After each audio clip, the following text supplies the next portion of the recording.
विदुर जी ने मैत्रेय मुनि से प्रश्न किया, कृपया करके ये बताइए हिरण्याक्ष था कौन? जो धरती को उठाकर ले गया था, किसका बेटा था? मैत्रेय मुनि ने कहा, विदुर जी, महामुनि कश्यप जी की दिति, अदिति, अनु, काष्ठा, सुरसा आदि अनेक पत्नियां थी। उसमें से जो दिति नाम की पत्नी थी वो दैत्यों की माता थी। एक दिन कश्यप जी सूर्यास्त के समय संध्या वंदन कर रहे थे, पूजन कर रहे थे। उसी समय माता दिति कश्यप जी के पास रति की यातना लेकर आई। संध्या का समय था।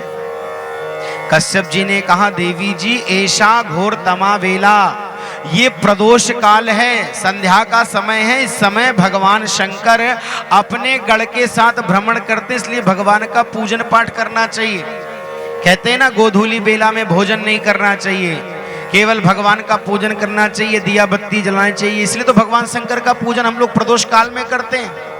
और प्रदोष काल में जो भी पति पत्नी इस प्रकार से रति करते हैं, उससे जन्म लेने वाली संतान दुष्ट स्वभाव की उत्पन्न होती, इसलिए संध्या काल में कभी रति नहीं करनी चाहिए। महामुनि कश्यप जी ने कहा, देवी ऐसा घोर तमा बेला, लेकिन दिति माता ने नहीं सुना। जब दिति माता ने एक ना मानी, तो भगवत इच्छा मानकर महामुनि कश्यप जी दिति जी के मनोरथ को पूर्ण किया। काम ज्वर स्वांत होते ही दिति को बड़ा पश्चाताप हुआ। श्री मैत्रेय मुनि कहते हैं कि विदुर जी, दिति देवी ने 100 वर्षों तक अपनी कोख से जन्म नहीं होने दिया, जिसके फलस्वरूप उनके शरीर से इतना तेज निकला कि स्वर्ग तक जलने लगा।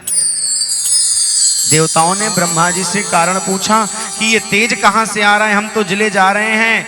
ब्रह्मा जी ने ध्यान लगाकर देखा और बोले, देवताओं घबराओ नहीं, मानसा में शुता युष मत पूर्वजा सनकादया, सनक, सनंदन, सनातन और सनत कुमार आदि जो मेरे ये चारों मानस पुत्र हैं, ये चारों भैया एक बार नारायण के पास गए। कहा, बैकुंठ और सदेह चले गए। प्रविष्ट होने लगे, पार्षदों ने रोक दिया। कौन? जय विजय। अब ये 5 साल के बालक, और इनको लाठी दिखा दी। पंचहानम संयुक्ता पूर्वशामी अपि पूर्वजा, 5 वर्ष के बालक होकर भी महाराज पूर्वजों के पूर्वज हैं। इनकी प्रतिभा का क्या कहना। जैसे ही जय विजय ने इनको जाने से रोका, इनको क्रोध आ गया। क्रोध में इन्होंने पार्षदों को 3 जन्म राक्षस होने का श्राप दे दिया।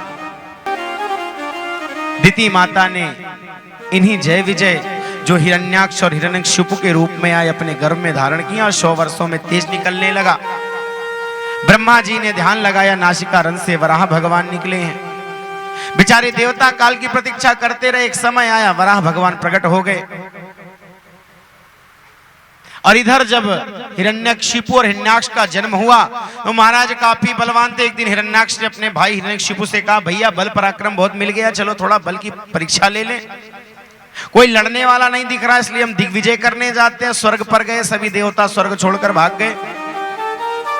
देवताओं का अपमान किया, लौट आया, कोई नहीं मिला तो समुद्र में वरुण देव के पास घुस गया। वरुण देव से कहा, बाबा लड़ो झगड़ोगे?